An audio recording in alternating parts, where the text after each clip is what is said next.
Hello everyone, my name is Clantis and welcome to my YouTube channel, and without further ado, let's get into today's video.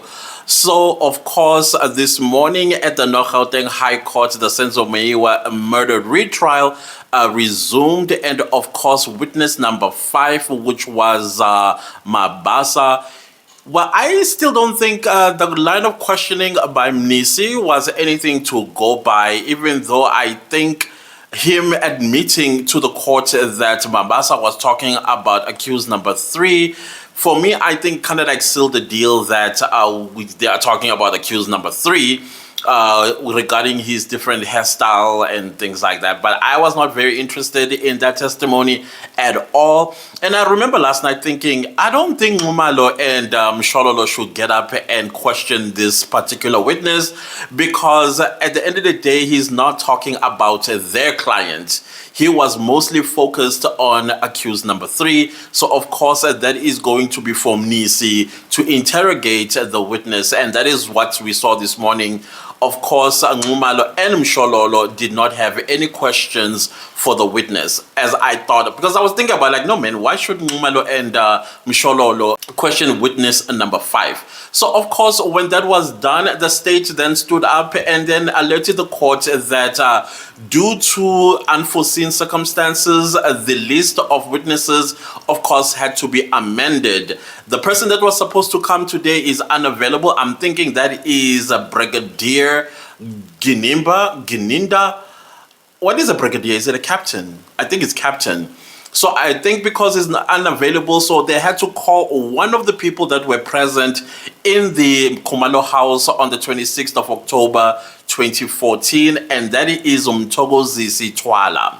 So now Mthokozisi Thwala is currently on the stand testifying or giving his evidence in chief, where he's testifying about the events of the 26th of October 2014.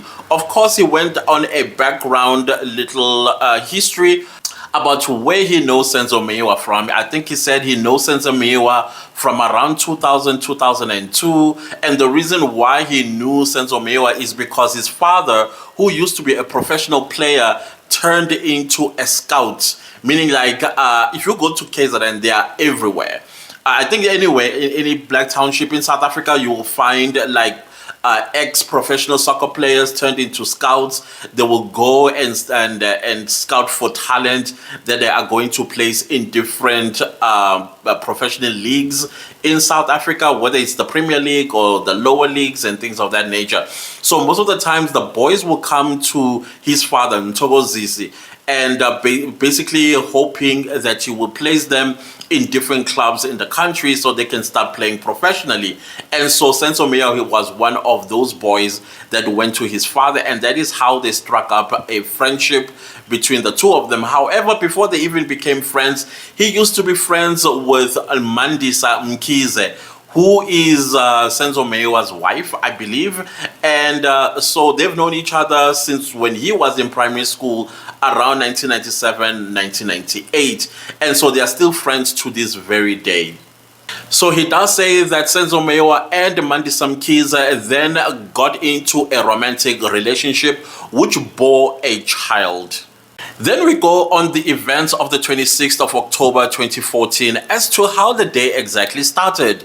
He said that his day started off by waking up in Malberton, where Senzo Meyiwa and Kelly Khumalo shared a house. The reason why he slept over at Malberton is because they were returning from Soweto, where Kelly Khumalo was performing. So because of the rain, and Senzo was making excuses as to why he cannot drive to Katlehong, where Mthokozisi lives, to drop him there, and rather asked him to sleep over, he will take him in the morning, is because he was complaining about the potholes, he was complaining about the weather itself. He said, why don't we sleep over when the weather is all good? I'll take it tomorrow morning.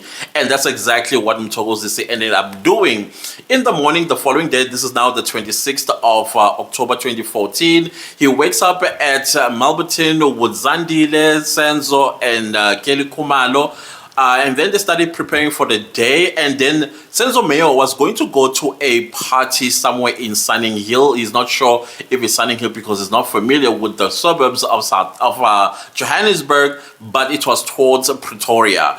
And so he was expected to attend that party, and he said, okay, we are going to go to that party together. So apparently they were driving to the party, going basically to attend the party, when Senzo got a phone call. Now the phone call, basically it was about Kelly needing to go back to perform in Soweto. He says he knows this because Senzo shared this information with him, that he now has to change plans. Instead of going to the party in Sunning Hill, they would have to go back to Soweto where Kelly is going to perform. So indeed, they proceeded to go to Wimpy and bought whatever it is that they bought, and then they drove to Soweto.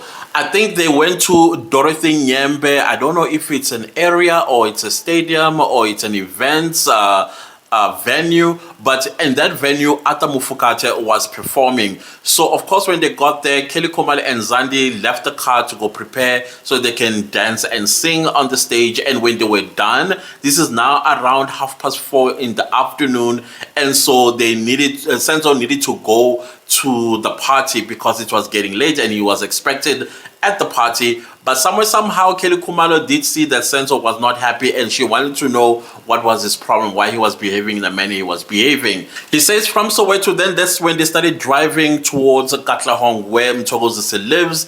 Basically, Senzo was to drop Mthokozisi at Katlehong and then go back to the party and go to the party. I'm not quite sure alone or with Kelly Khumalo, but I don't think Kelly Khumalo would have went to that party, because I assume Mandisa would have been in that party. Anyways, he drops Mthokozisi at his home in Katlehong, and in a few minutes, Mthokozisi receives a call from Senzo Meyiwa telling him, hey, dude, change, we need to go pick up Tumelo, who is arriving from Durban on the N3 somewhere around Spruitview. And of course, Mthokozisi did some little changes, and then Senzo Meyiwa came, picked him up, and then they drove to N3 in Spruitview and picked up Tumelo Madlala, who was already waiting from Durban. I think Kelly Khumalo and Zandi Khumalo were still in the X6 with Senzo Meyiwa when they went back to Katlehong to pick up Mthokozisi. So after picking up Mthokozisi on the N3, then they drove to Vosloorus. But before they went to the final destination in Vosloorus, they passed by a shop that sold both food and liquor. They bought some food and they also bought some liquor, and then they drove to Kelly Khumalo's house. Now, what Mthokozisi is saying is something quite typical of, the African culture, that it is not right that a boyfriend would be going to the girlfriend's house. But now for Mthokozisi, he said he was uncomfortable going to the Khumalo household because, number one, Senzo Meyiwa was cheating on his Mthokozisi's best friend, meaning Mandisa. And it was not going to be a good look where Mthokozisi is going with Senzo Meyiwa to his girlfriend's house, knowing fully well that he has a fiance in Mandisa. I'm not sure if fiance or wife. I wasn't clear about that because I've always known that Senzo Meyiwa was married to Mandisa, but when I hear that she was a fiance, I was a little bit confused. But anyways, he says he was uncomfortable. However, Senzo Meyiwa reassured him with basically kind of like manipulated him and say, hey, I want you to meet my child that you've never met before, that I have with Kelly Khumalo. So he thought, okay, it would be cute to see Tingo. I think that's how they call the child, Senzo Meyiwa's child. That he was going to see the child, and then from there, then they would leave. But he was uncomfortable. And the one thing that I did not quite understand what he said that the thing that I did not want to happen ended up happening. I wasn't sure what he meant by that, but I think what he meant was his blood or his instincts were telling him, hey, don't go there, something bad might happen. Something bad might happen. So I think that's what he was trying to say, not to say that he knew that Senzo Meyiwa was being planned to be, you know what I mean. So I think I'm quite clear on that one, that that's what he meant. So when he was asked about knowing Tumelo Madlala, he said yes, he knows Tumelo Madlala and he's from Durban. So when he was asked what time Tumelo was picked up at N3, he said around 5 p.m. Then Mthokozisi said when they arrived at the Khumalo house, they were greeted by Kelly Khumalo's mother. And so, of course, they settled in the living room where they started drinking and eating. And then he remembers that Tumelo wanted to take a smoke. So Mthokozisi decided to go out with Tumelo, but he said, listen, let's do not smoke in the yard, rather show respect and smoke outside. Mthokozisi gives me a vibe that I would do when I'm with people and in somebody's house, particular of an elderly person. I wouldn't want us to do like bad habitual things like smoking and drinking in the presence of an elderly person. Rather do that on the outside. So they went outside Tumelo and Mthokozisi where he smoked. So they went back into the premises, but before they entered the house, once again Mthokozisi asked Tumelo to wait a little while so that the smoke, the cigarette smoke would wear off him, and then he must go and wash his hand at the tap that was outside of the house. If you know the township houses, we do have like usually the tap is in the backyard, so or maybe on the side. I'm not quite sure how four-room houses are here in Gauteng, but in KZN they're in the back, sometime in the front of the house. So he asked him to wash his hands before they went back in. So when they went back in, Kelly Khumalo and Senzo Meyiwa did go out for a few minutes, and then they came back in. And then from that point on, there was a conversation because while they were outside, sorry, before I go back inside and Kelly Khumalo coming out with Senzo Meyiwa, he said when they were outside with Tumelo, when he was outside with Tumelo, he said to Tumelo, you know what, we need to go. There's no need for us to be here anyway. I think he was still on the fact that I am here and I am not supposed to be in the place where I'm not supportive to my friend, meaning Mandisa. And he was quite uncomfortable. So just as they were about to go in, Senzo Meyiwa came out and said the exact same thing, that they needed to leave. There was no reason for them to be here. This is when Kelly came out basically to call them back inside the house. They went back in the house, and then basically Kelly says to Senzo, Togo and Tumelo that if they want to leave, it is appropriate to say goodbye to the mother first, then they can go. So of course that is what Mthokozisi had said to Tumelo, because they are at the behest of Senzo, and Senzo is the one that needs to say the appropriate goodbyes before they left. But before they even left, then there was some sort of a discussion, and this is where Kelly Khumalo was impersonating a certain church of how they do things. I think this is where, if you listened to Zandile Khumalo's testimony, before the intruders entered, Kelly was busy telling a joke. She was standing between the living room and the kitchen. So, of course, her back was faced towards the kitchen door, now which we find out it's an arc. I could actually imagine it was an arc, the entrance into the living room.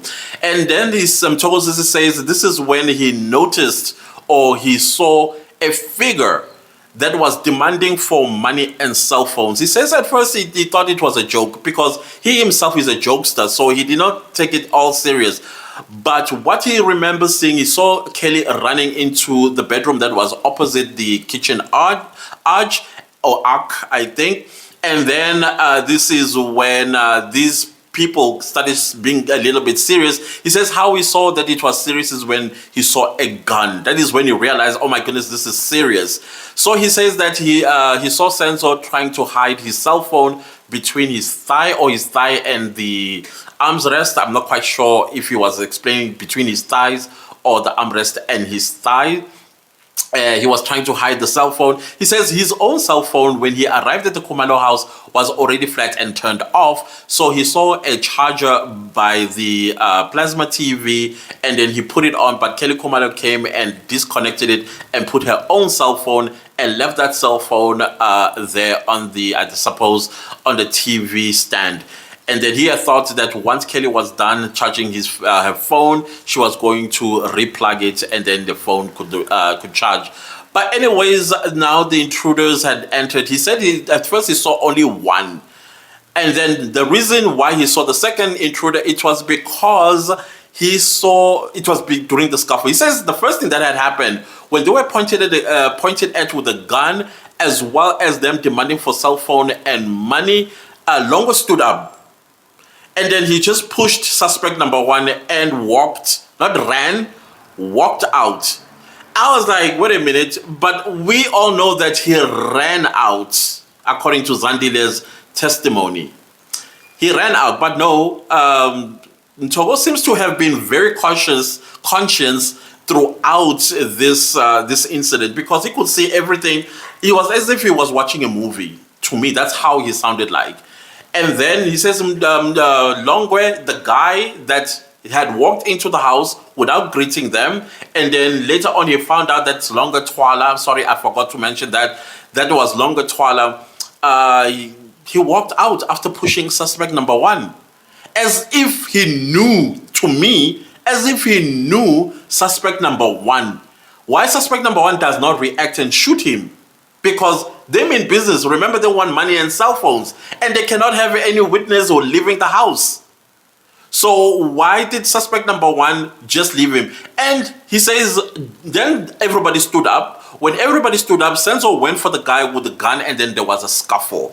While there was a scuffle, this is when he realizes that actually this is not one person here, but there are two people. One was even taller, because the one with the gun was shorter, and then the taller guy, he realizes the second suspect, a taller guy, during the scuffle. And I'm like, okay, at what point does suspect number two goes and fight the door with Kelly Khumalo? Because Mthokozisi does not say anything about that. But he does remember Kelly Khumalo running into the bedroom that was opposite the kitchen arc. And then from that point on, there was a scuffle. The scuffle led towards the kitchen. This is when Mthokozisi says he saw Christian. This is Kelly Khumalo's first child. Basically walking about, and then he tried to remove him from harm's way, and so he had Christian all this time near him. He says that Tingo, by the time when they returned from outside where Tumelo smoked, Tingo was already fallen asleep and was taken into the bedroom. So now the thing is where I'm like completely confused. He says that everybody now is in the kitchen where Senzo Meyiwa was fighting the intruder with a gun.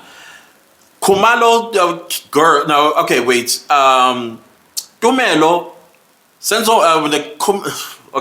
Tumelo, Kelly Khumalo's mother, as well as Zandile Khumalo, took Tumelo's crutches and they were hitting. So he says he's not sure who they were hitting between suspect number one and suspect number two. Zandile says she took the crutches and attempted to hit suspect number two, but she could not reach him because she's short, and then her view was also obstructed by the people in between her as well as suspect number two. But now Mthokozisi says that it was Kelly's mother. Maybe he was confusing the characters since it was his first time at the household. I don't know. He says Kelly's mother was the one that was hitting the suspects, but now he's not sure which suspects they were busy hitting. At first he said it was suspect number two, and then he said he's not sure between suspect number two and suspect number one.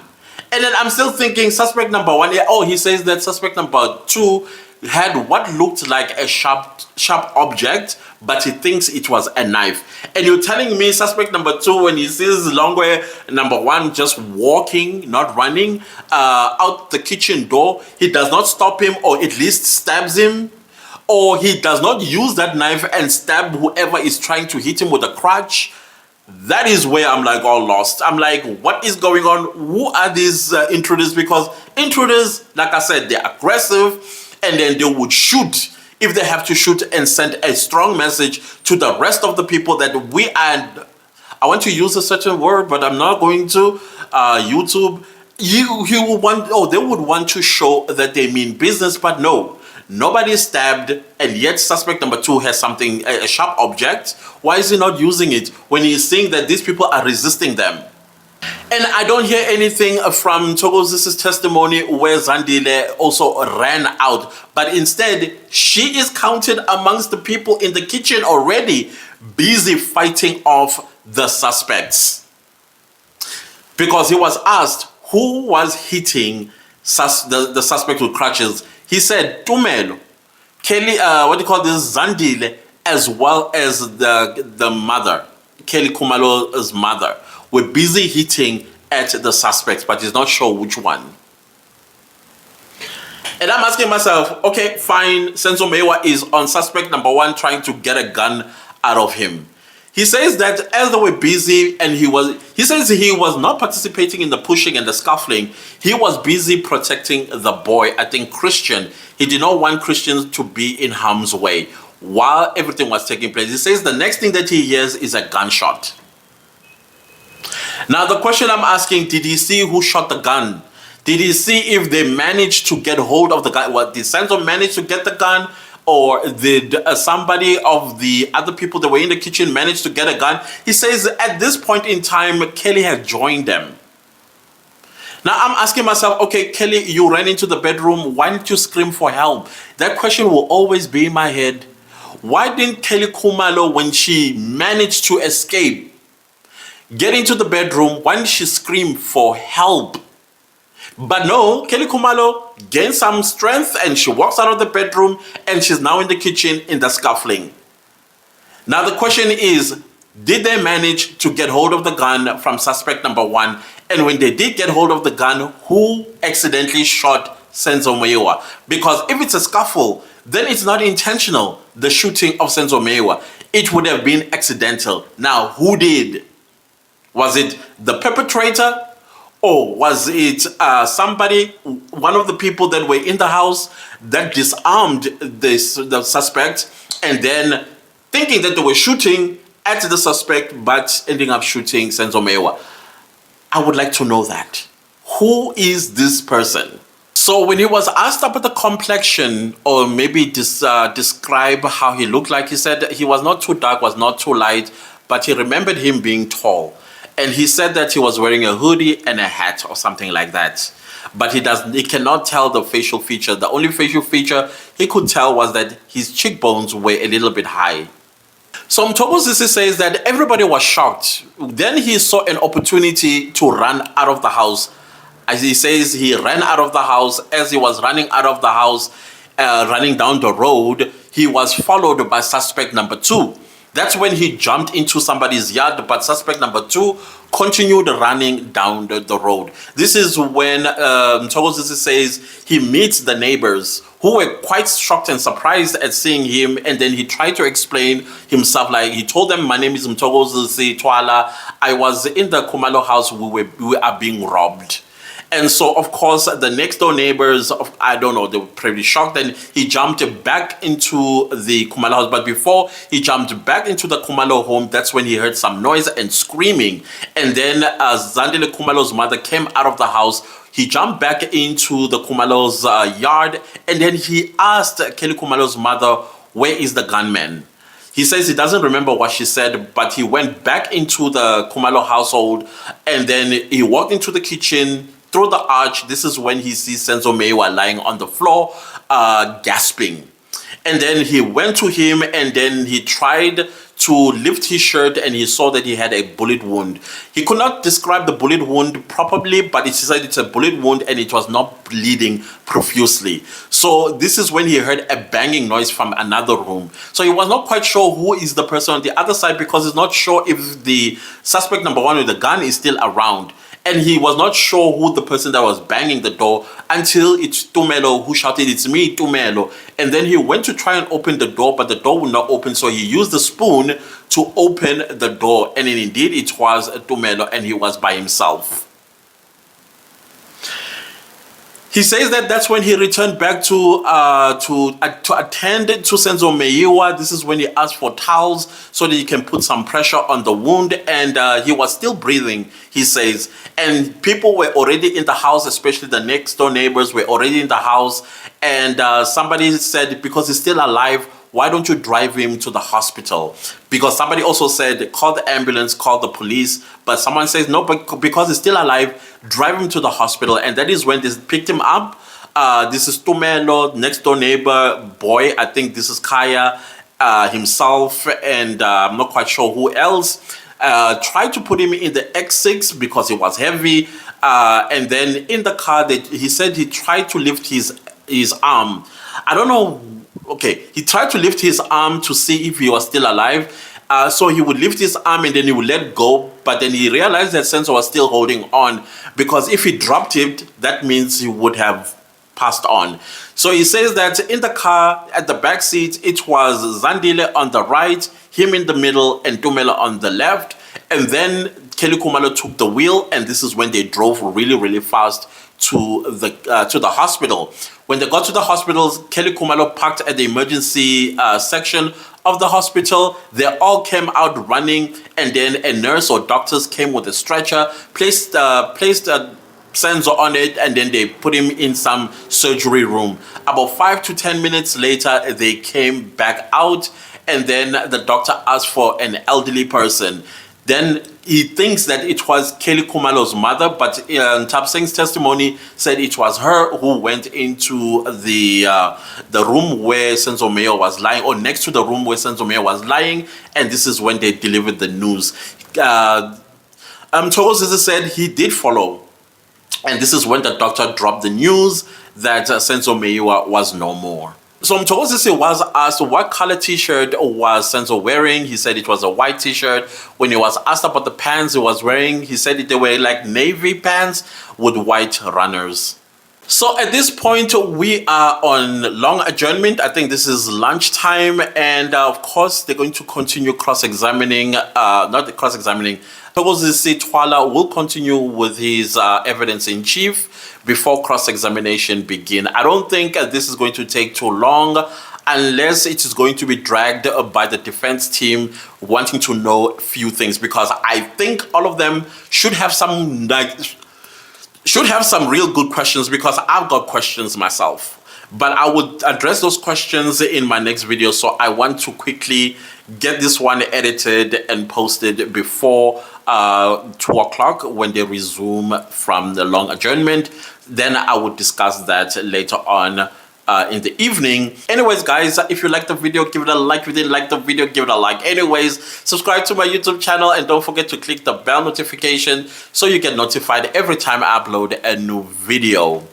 Also, don't forget to leave me a comment down below and let me know what you think of Mthokozisi's testimony thus far. Do you think he's telling the truth? We'll talk about that. I will tell you what my suspicions are, and I'll also tell you where I think he's telling the truth, and things like that. Also, my super thanks are turned on. Thank you so much to everybody that's super thanking me. I appreciate it, guys. I enjoy the maturity of this channel. You guys are just the best, all of you. And also, do share this video far and wide. I highly appreciate that. I will see you next time with a new video. Goodbye.